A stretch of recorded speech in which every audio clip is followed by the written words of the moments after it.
চট্টগ্রামের ফ্লাডলাইটে ঝলমলে সন্ধ্যা শেষ হলো হতাশার অন্ধকার। ওয়েস্ট ইন্ডিজের বিপক্ষে টি-20তে দুর্দান্ত সূচনা করে ব্যাটিংয়ের ধস নেমে যায় বাংলাদেশের। ফলে ৩ ম্যাচের সিরিজে ১-০ ব্যবধানে এগিয়ে যায় রোবম্যান পাওয়েলের দল। ওয়েস্ট ইন্ডিজের দেওয়া ১৬৬ রানের লক্ষ্যে তাড়া করতে নেমে শুরুটি ছিল আগুন ঝলকানো। তানজিম হাসান মাত্র ৫ বলেই করেন ১৫ রানের আকিব হোসেনের ওভার থেকেই মারেন ১ ছক্কা ও ১ চার, কিন্তু এই অগ্রাসরই যেন কাল হয়ে দাঁড়ায়। দ্বিতীয় ওভারে ৩ উইকেট হলে শুরু হয় উইকেটের পতন। একে একে ফিরেন লিটন দাস, সাইফ হাসান ও শামীম হোসেন। পাওয়ার প্লেতে হারিয়ে ফেলে ৪ উইকেট, বিপাকে পড়েন বাংলাদেশ।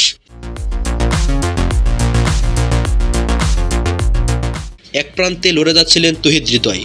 ২৮ রানের ইনিংস চেষ্টা করেছিলেন দলকে টেনে নিতে, কিন্তু রানরেট চাপ সামলাতে না পেরে তিনি আউট হন। এরপর কিছুটা আশা সঞ্চয় করেছিলেন তানজিম হাসান সাকিব। জীবন পেয়েও রোমেরিওর সোপকার্ডের টানা ৪ ছক্কা ও হাঁকানোর পরও ১৪তম ওভারে আসে ১৮ রান। গ্যালারিতে তখন আবারও জেগে ওঠে আশার সুর, কিন্তু জেসন হোল্ডারের ৩৩ রানে ফিরে গেল সেই সুর। শেষ দিকে নাসুম আহমেদ ও মুস্তাফিজুর রহমান কিছুটা প্রতিরোধ গড়লেও বাংলাদেশ থেমে যায় ১৯ ওভার ৪ বলে ১৪৯ রানে। ওয়েস্ট ইন্ডিজের হয়ে জেডেন সিল ও জেসন হোল্ডার নেন ৩ উইকেট, আকিব হোসেন পান ২টি। এর আগে ব্যাট হাতে সাই হোপ রোবম্যান পাওয়েলের গড়ে দেন শক্ত ভিত। পাওয়েলের ৪টি ছক্কাই গড়ে দেয় ম্যাচের ব্যবধান।